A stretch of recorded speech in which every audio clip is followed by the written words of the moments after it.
There's a second reading passage. It's a double passage, so let's read the blurb. Passage 1 is adapted from a speech delivered to the New York County Lawyers Luncheon Forum in 1992 by Judge Miriam Cederbaum, Women on the Federal Bench. Passage 2 is adapted from a speech delivered to the School of Law at the University of California, Berkeley, 2001, by Justice Sonia Sotomayor, a Latina judge's voice. For passage 1, when you read the first paragraph, you do want to take some time to make sure you're following, because she does kind of outline the whole controversy right in that paragraph. Notice what it says. She says, line 1, many women of my generation believe that separateness undermined equality and we sought integration. So you have to understand that undermine means to weaken. And, when you're reading this, you're probably having thoughts in your mind of like Brown versus Board of Education and Plessy versus Ferguson, the latter of which, or the former, when they decided that separate actually does not mean equal in terms of race, but here we're talking about biological sex or gender. And the first part of the paragraph really talks about her position. She says, I never referred to myself as a woman lawyer or a woman judge. I've always believed that those are not categories. Line 6. People are undoubtedly men and women, but lawyers and judges do not have genders. Obviously, she doesn't mean that literally, but she means to say that, the gender of the lawyer and judge is not really primary. Now, what's going on though? So this is kind of her view, and we can say that this is Cederbaum. So I'll just write cedar, like the tree. Notice line 8, what's going on? Here's the controversy. This viewpoint is now controversial, and it is under attack by some feminist theorists who propound the idea that women think differently from men and that there is gender-based intellectual differences that should be recognized. So this is kind of the controversy. Are the differences between men and women so important that they should be recognized? That's what the new feminists are saying. Or are the offices of like judges and lawyers, does it not really matter whether it's a male or a female? So that's the central issue. So in the next paragraph, her main point, she says, she's admitting first, although we are affected by our individual experiences. So this is kind of a concession. It's where you admit a point that the other side has. Her main point here is, our common legal education has ingrained in us the enormous importance in our democratic society of a tradition of independent and impartial judges. So this goes along with her idea that gender really doesn't matter, because if judges are independent and impartial, then it doesn't really matter whether they're male or female. And then she talks a little bit about the process of what's involved in being a judge. And she admits, line 25, in some cases this ideal may be more easily said than accomplished, again giving some points to the other side. But she comes back to her point in line 27. After more than 6 years as a federal trial judge, I have not seen any basis for believing that gender plays a role one way or the other in any particular judge's ability or willingness to exercise self-restraint. So I would say this sentence right here is really her thesis. It's her main argument from the whole passage. The next paragraph, she brings up this idea of humility. She says in line 34, judges are members of the same species as all the human beings who appear before us, whether we call it humility, humanity, blah, blah, blah. And then she summarizes up here, perhaps because it was my own background that I find it difficult to accept the notion that judges or lawyers, men and women, have fundamentally different approaches. So essentially she rejects that idea. And that's the first passage. So looking at the second passage, this is by Sotomayor. What she does is she opens up by acknowledging what Judge Cederbaum has says. She says, line 47, Judge Cederbaum believes that judges must transcend, overcome their personal sympathies and prejudices so that they can be fair and have integrity. And, she's being very diplomatic. So notice what she says in 50. Although I agree with an attempt to work towards her aspiration, I wonder whether achieving that goal is possible. So her claim here is not that she actually disagrees with Cederbaum says. She's actually saying that she doesn't really think it's even possible. And she goes further in line 53, and I wonder whether by ignoring our differences as men and women of color, we do a disservice. So here she's actually implying that it could be negative. So the first part of her claim is saying that, hey, I don't think it's realistic. And the second part, she's saying, it might not be so good. And so she kind of states her point in the next paragraph. She says, whether it's from experience or inherent physiological or cultural differences, line 60, our gender and national origins may and will make a difference in our judging. So that's kind of her point there. And then she comes in with some evidence. Look at the next paragraph. She says, she mentions this example of these two justices where these two guys both upheld sex and race discrimination in our society. And here she's doing the same thing that the first passage does. She makes a concession. And again, you know, when you make concessions, you admit things on the other side. It does ultimately make your argument stronger. She says, we should not be so myopic, that would probably mean narrow-minded, as to believe that others of different experiences or backgrounds are incapable of understanding the values of needs. So she admits that. And then she actually gives an example in favor of the other side. She says, line 76, 9 white men on the Supreme Court in the past have done so on many occasions and on many issues, including Brown versus Board of Education. So again, if you remember history, Brown versus Board of Education basically said that separate but equal is actually not a good idea. And so notice that whole section from 71 to 79 is her making a concession. She's kind of admitting something on the other side, but she comes back to her point in line 80. However, she says, to understand takes time and effort, something that not all people are willing to give. Others simply do not care, line 84. And then her conclusion is in line 84 and 85. Hence, one must accept the proposition that a difference there will be by the presence of women and people of color on the bench. So going back to her main point, that because, you know, completely sympathizing with other people takes time and effort, that just by virtue of there being, you know, a diverse group of people, I guess, you know, women, people of color, that there's going to be a difference. The last paragraph, she basically just talks from her own experience. She says, I hope I'll take the good from my experience and extrapolate them, blah, blah, blah. I simply do not know exactly what the difference will be in my judging, but I accept that there will be some based on my gender and my Latina heritage. So, you know, you look at this as a statement of humility. She's saying, hey, I don't know exactly how my background is going to affect my judging, but I think it will. You could probably also argue that this might be kind of a cop-out, because if you're not, you know, admitting or specifying exactly how your background is going to affect things, then it kind of makes it hard to argue against that. So regardless, that's her main point in the second passage. Question 11, the main purpose of the first paragraph of passage 1 is 2. So for these with no line reference, just a paragraph, and if it's asking for main purpose, I kind of just like to skim over the first paragraph, come up with my own idea, and then go back to it so I'm not influenced by the answers. So as you remember, the first paragraph, I kind of divided it into 2. The first part, she gives her own perspective and that of the women of her generation, that, you know, gender is not that important. And then she says, hey, this viewpoint is now controversial and there's feminist theorists who disagree, and that we should focus more on gender-based differences. So to me, it's kind of talking about her point of view, talking about what the controversy is. It's introducing the main topic of the passage. Let's look at the answers.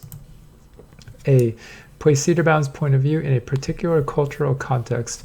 Yeah, that's okay. In this particular case, when we say cultural context, she just means like, you know, what's going on in society, what are the thoughts of the people at that time. So I think A is okay. B, suggests Cedarbaum's openness to the views of those who disagree with her.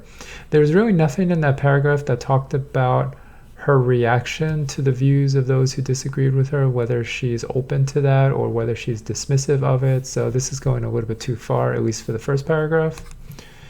Openness makes that wrong. Choice C, express Cedarbaum's political solidarity with a group of feminist scholars. So if anything, she disagrees with the feminists, and so solidarity is the opposite. C would be better if it said express Cedarbaum's political differences with a group of feminist scholars, then that would be okay. D, defend Cedarbaum's position from the criticism of her colleagues. So in paragraph 1, it's really just a description of the different points of view. There's no defense, there's no criticism, it's not taking a value position. It's really just neutral and describing it. So for question 11, choice A is going to be the best. Question 12, which choice from passage 1 best supports the idea that judges' personal backgrounds may be at odds with the professional responsibilities emphasized in their training? So the professional responsibilities are for them to be neutral and fair. That was kind of the point of passage 1. And so what we're looking for is which part suggests that their backgrounds might go against that, or what part suggests that their backgrounds might prevent them from being neutral or fair. So let's go through it one by one. The first one is lines 5 to 6. I have always believed that those were not categories. And she's talking about a woman lawyer or a woman judge. So her belief that those were not categories doesn't actually suggest that her background is going to prevent her from being impartial. If anything, it suggests that she's going to kind of ignore her background. So this is choice A, not going to work. Choice B, 14 to 18. Although undoubtedly we are all affected by some of our individual experiences and acculturation, our common legal education has ingrained in us the enormous importance in our democratic society of a tradition of independent and impartial judges. The first part definitely suggests that, you know, we are affected by our individual experiences and our acculturation. The second part kind of goes against that. So she's admitting in the first part of the sentence that yes, that can be a factor that can go against the job of a judge, but she ultimately doesn't believe that. So whether or not, you know, the SAT is going to focus just on that first part or the second part, I don't know. We'll keep B around for now. It is better than A. Choice C, 23 to 26. Start over here. This in turn requires judges honest self-appraisal and the recognition and acceptance of one's own fallibility. So this is making reference to judges setting aside their own personal sympathies and prejudices. She says this requires of judges honest self-appraisal and the recognition of their infallibility, or fallibility rather. It's a little bit off. I'd say judges doing this is probably going to help them be better, so probably not answering the question exactly the way they want. Choice D, 36 to 40. Whether we call it humility, humanity, or compassion, I have not observed differences in this quality among my colleagues that can fairly be explained by gender. The same can be said of wisdom and intellect. So here she's basically saying she hasn't seen anything that would affect them or make them, you know, be partial or show favoritism. So all that really means is that choice B is going to be the best answer for number 12. Question 13 is using line 35, appear most nearly means. So let's look at it first before we look at the answers. You can start in line 34, that is, that judges are members of the same species as all the human beings who appear before us. So what does it mean, these human beings who appear before us? I think they're making reference to the fact that, you know, the judge is sitting in this like booth and then these people kind of appear before them. So it could mean physically appear, like stand before them. Or it could mean like come into their perspective. I'd say come would be a good word. Regardless, the idea here is of presence. It's not like literally appear, like they're kind of not there and then they suddenly appear out of thin air. Obviously, that's not what she's talking about. So let's look at the answers. Develop, so nothing to do with standing in one's presence. Resemble means to look like someone, so nothing to do with that. Appear here being evident, so the people are not evident in any way. So the only one that really makes sense here is to say that these people are brought in front of her. It says that human beings are brought before us. So yeah, it sounds like she's talking like kind of about this physical situation. Question 14, in the first paragraph of passage 2, Sotomayor indicates that race and gender differences among judges are. So if you recall from that passage, or that paragraph, my main point was she mentions Cedarbaum's point of view. She says, I wonder whether achieving that goal is possible. And then she says, I wonder whether by ignoring our differences, we do a disservice. So she's saying, hey, Cedarbaum's idea, I don't disagree with, may not be possible. And then ignoring our differences might actually be a bad thing. So let's look at the answers. A, race and gender differences are necessary elements for achieving system-wide judicial integrity.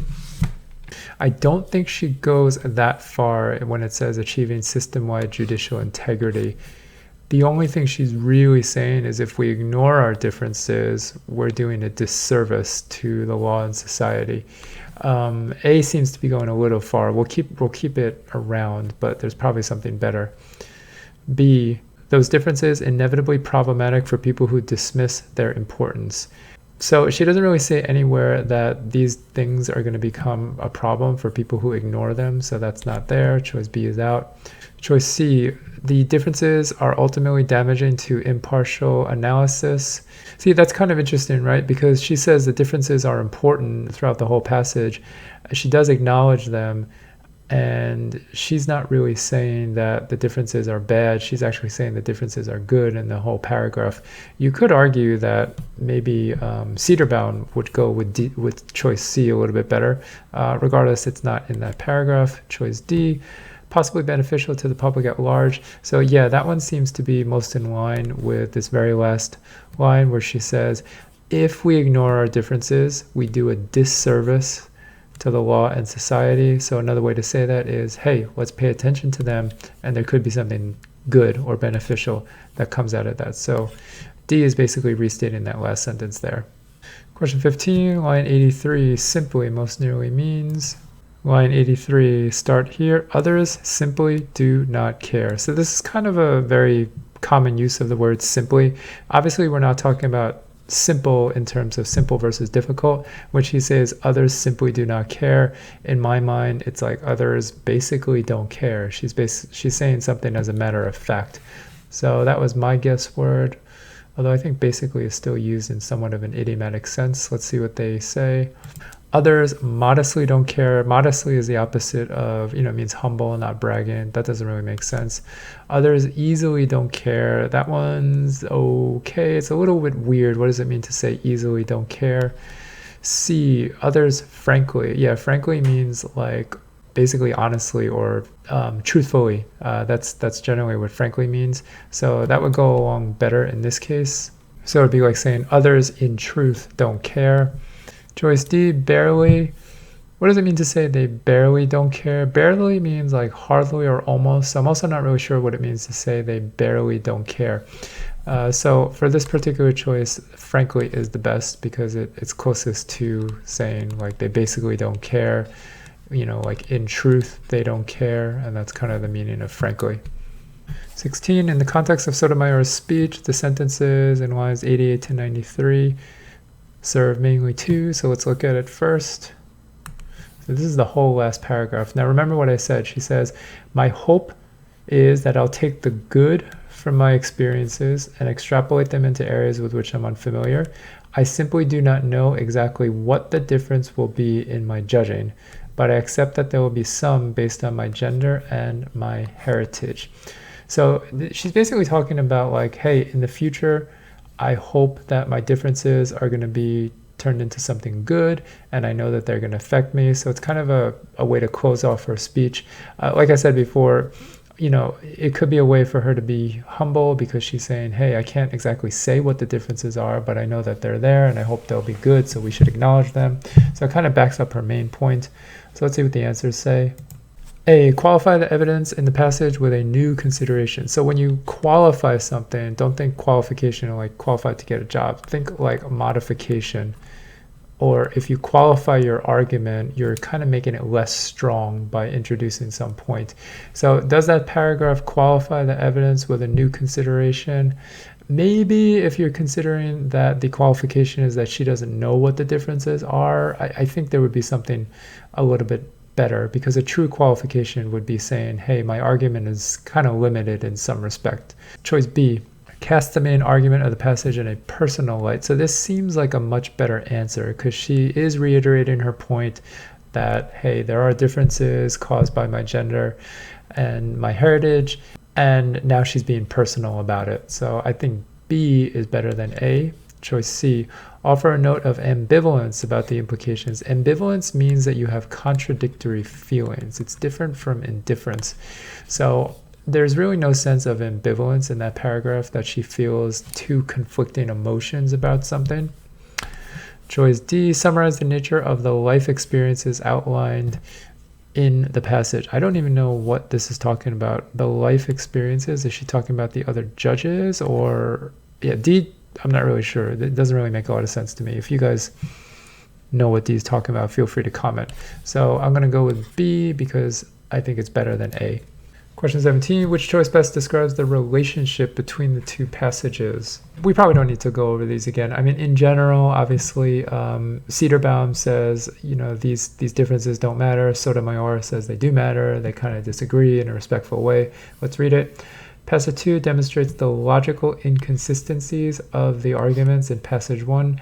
I don't know, that seems like it's going a little too far. We don't really get the sense that they're demonstrating the logical inconsistencies. She kind of disagrees and then gives her reasons, but she doesn't really say that, Cedarbaum's argument is not consistent. She says Cedarbaum's argument is sort of this ideal that maybe we can't achieve. So probably not A. B. Passage 2 offers specific anecdotes that supports the ideas in passage 1. Definitely not supporting them. Anecdotes are small stories, so B is out.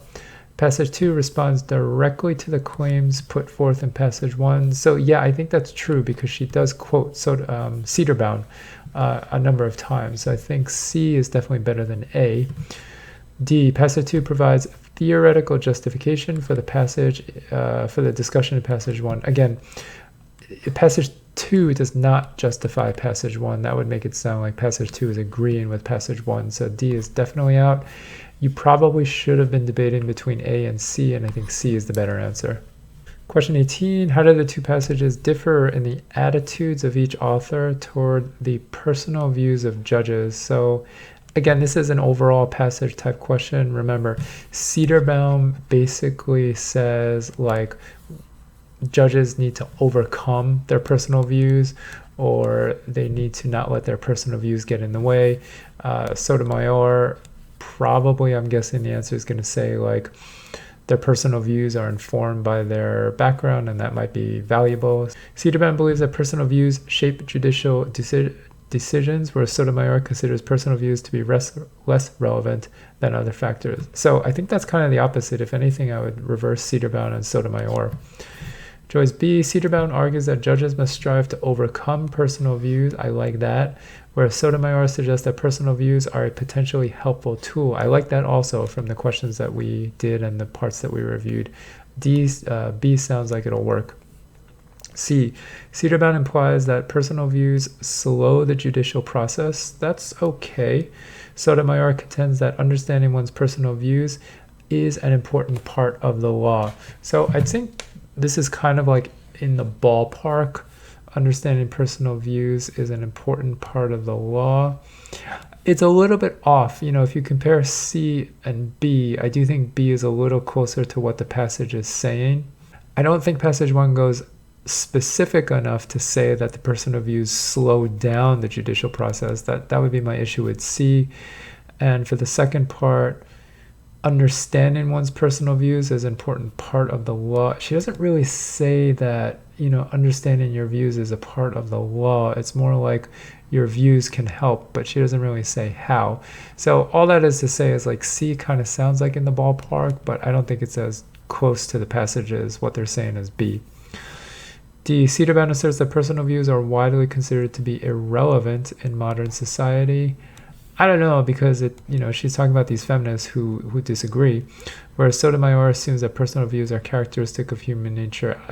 These are very broad statements, so this is kind of off also. Whether or not they would agree or disagree with this, I don't know. The passage is really it doesn't really get into this kind of stuff.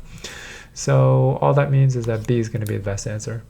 Question 19, based on the passage, or passage 1, how would Cedarbaum comment on Sandra Day O'Connor's statement as reported in passage 2? So let's look at that statement first, 62 to 64. Justice O'Connor has often been cited as saying that a wise old man and a wise old woman will reach the same conclusion in deciding cases. So that actually backs up Cedarbaum's perspective that it doesn't really matter if you're a man or a woman, they'll reach the same idea.